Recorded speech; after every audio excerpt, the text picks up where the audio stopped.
Tonight on Connecticut's news station, Yale University is occupied territory tonight, occupied by students in a show of support for Palestinians in Gaza and for college students who were arrested for a similar encampment in New York City this week. How long will Yale allow this to go on? We are taking time tonight to remember the victims of the Columbine massacre. 12 students and a teacher who lost their lives to 2 high school seniors turned assassins. The nightmare is still fresh for survivors and the family of victims 25 years later. And a heartbreaking crash to tell you about out of Michigan tonight. A driver crashing into a kid's birthday party, killing 2 siblings and causing multiple injuries.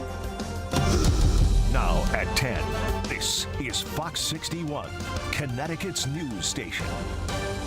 Good evening and thank you for joining us for the Fox 61 News at 10. I'm Bridget Bjorlo. Tonight, students at Yale University are in their second night of occupation, all in support of Palestinians in Gaza. They're taking their cue from other college students who set up their own encampment 77 miles away in New York City and Columbia University.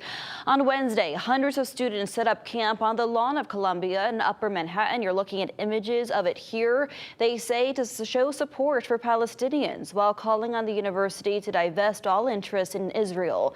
Their demonstration included some Jewish students as well as the daughter of Congresswoman Ilhan Omar, who has publicly proclaimed her pride for her daughter's actions. But the president of Columbia saw things a bit differently. She considered this occupation on campus so disruptive that she called in the NYPD.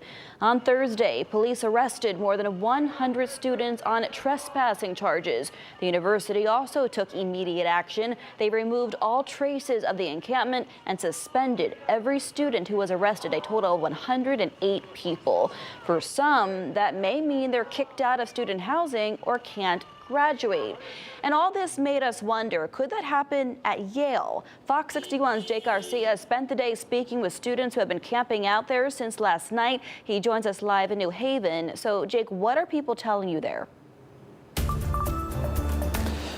Well, Bridget, students say they don't plan to stop anytime soon. And I just checked right before we went on the air. The students are meeting just beyond this building behind me here on the campus of Yale. We're not allowed to take our camera onto campus, but they are still there, about a couple hundred of them. And they said they're hoping to send a message because the Yale Board of Trustees are meeting on campus this very weekend. We shall not be moved. Occupy Beinecke Instagram page shows the more than 400 students who protested at Beinecke Plaza Friday night. Students demanding the university divest stocks that are tied to military weapon manufacturing, especially when it comes to the Israel-Hamas war in Gaza. We're calling to the irony and the complicity of Yale's military weapons investments and asking that they immediately disclose their military weapons investments and divest. This most recent filing to the U.S. Security Exchange Commission shows Yale holds thousands of shares of 2 ETF stocks totaling nearly $14.5 million. And that includes at least 70 military weapons contractors that are known to supply the Israeli military.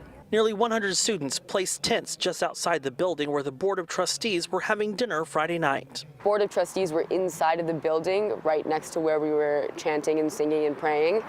We saw them enter and exit the building. The demonstration now into its second day. Dozens of students marched across campus Saturday morning to where the Board of Trustees were meeting in hopes their message would be heard. The next time that they formally meet will not be until the fall, but that is not to say that they don't have the power to, at any moment, change their investment strategies, meet, and make decisions. Organizers say people from Columbia University traveled to Yale to stand in solidarity after protests on campus in New York resulted in arrests. So how do students at Yale feel about this demonstration?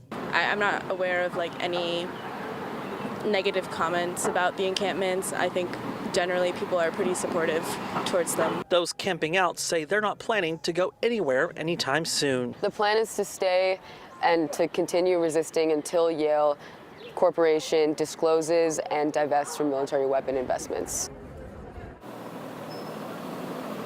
And a university spokesperson says that no arrests have been made at this time. It's unclear how long the university will allow the encampment to stay on Beinecke Plaza. Reporting live in New Haven, Jake Garcia, Fox 61, Connecticut's news station.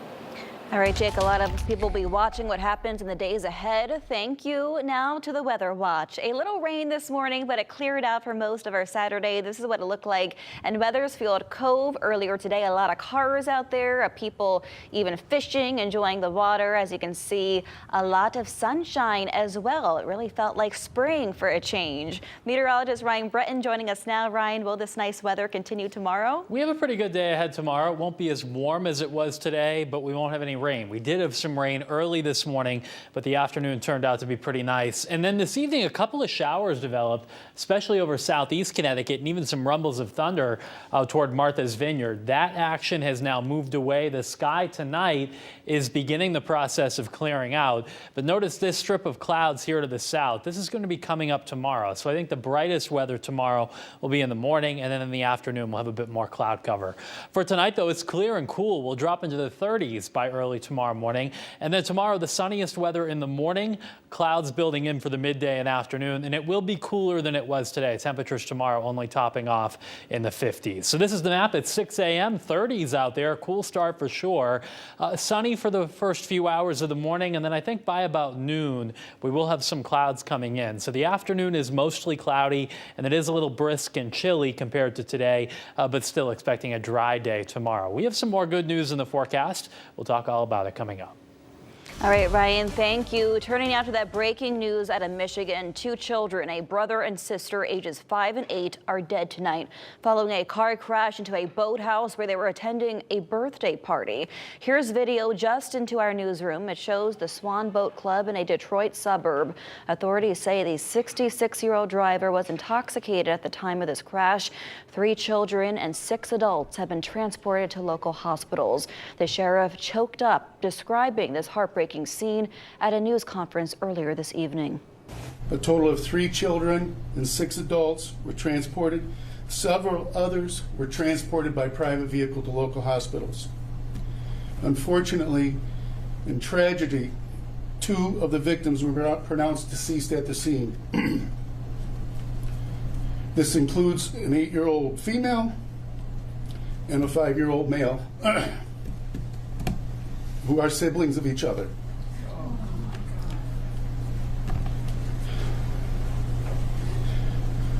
The 66-year-old female driver of the vehicle, excuse me, who will not be identified at this time, has been taken into police custody for operating while intoxicated, causing death, and she's lodged at the Monroe County Jail. These incidents very tough for even law enforcement to respond to. Again, this is breaking news out of Michigan. We will bring you the latest information as soon as it comes into our newsroom. Back closer to home in Hartford, an undercover sting operation lands 4 men in handcuffs. Police say the men agreed to exchange money for sexual relations with who they thought was an underage girl during conversations online. They booked a hotel room and were met with undercover detectives when they got there. The men have been identified as 32-year-old Jonathan Amante of Hartford, 28-year-old Angel Rodriguez of East Haven, 31-year-old Quib Bakawala of Manchester, and 35-year-old Michael Hung of New York.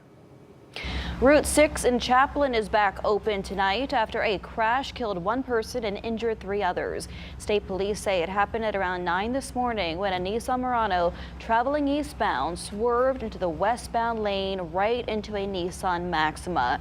2 people were riding in each of these vehicles at the time of the collision. Police say the person who died was a passenger in the Murano, identified as 79-year-old Beverly Elwood of Storrs. We have an update on Friday's incident in New Britain where a school bus driver hit a child. This happened after dismissal at the Academy of Science and Innovation. It's a CREC school for students in 6th through 12th grades.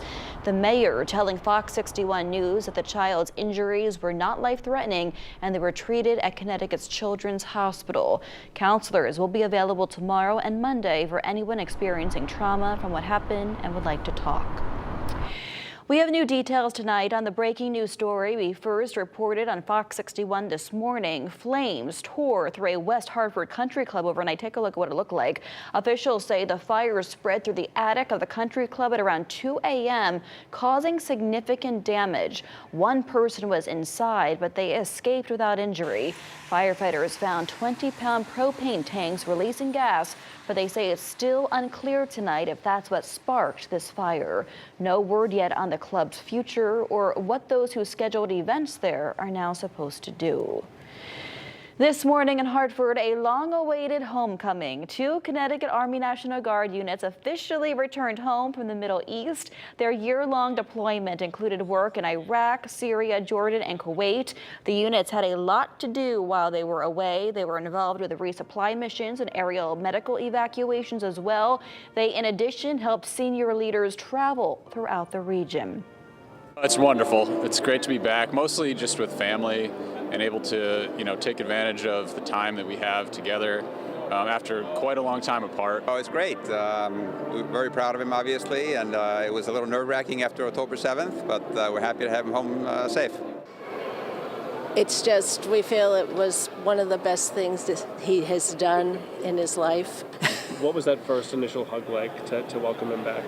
Oh, it went goosebumps through the body and tears, and sort of that something we've been waiting for a long time, and we were excited and the dogs were excited, and it was just wonderful.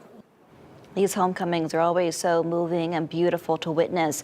Together, these returning units completed more than 150 medical missions. They also flew more than 3,200 combat flight hours in support of Operation Inherent Resolve. Congratulations, thank you for your service, and welcome home.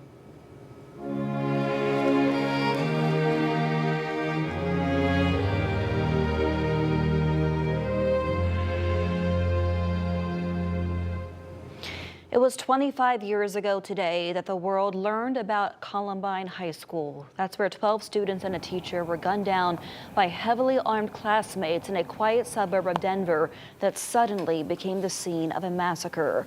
Memories of that day in 1999 continue to haunt survivors, and the deputy sheriff who grew up in the shadow of Columbine is now its school resource officer. Columbine literally changed everything from our policing. There is no waiting for additional resources. There's no waiting for additional information. It's not reckless or careless running into a building blind. I think we have to. That is the expectation, is you will be the person with the answers to this building, so you better have them. Columbine sadly was not the end, with Sandy Hook, Parkland, Uvalde, and so many more deadly school shootings in America. The Associated Press noted that since 2006, there have been nearly 600 incidents of gun violence where at least 4 people have died, with thousands of people killed or wounded. One of those victims of gun violence is former Arizona Congresswoman Gabby Giffords. She traveled to Denver this weekend to take part in a vigil in memory of the Columbine students killed 25 years ago today. Our life can change so quickly. Mine did when I was shot. But I never gave up hope. I chose to make a new start, to move ahead, to not look back. I'm relearning so many things, how to walk, how to talk, and I'm fighting to make the country safer. It can be so difficult. Losses hurt. Setbacks are hard, but I tell myself, move ahead. Also speaking at the vigil at Denver's First Baptist Church was the father of one of the 12 students killed in that shooting. I think it's safe to say that one thing we all have in common is the commitment to keep our kids safe, to prevent these tragedies. We ask you to never forget. Never forget the victims of Columbine, the slain, the injured, the traumatized, and their families. Candles were placed on the 13 empty chairs in memory of his son Daniel and the other 11 students and their coach who lost their lives to gun violence a quarter-century ago today. And we'll pause for a moment right now to remember those killed and share their names with you. Take a look.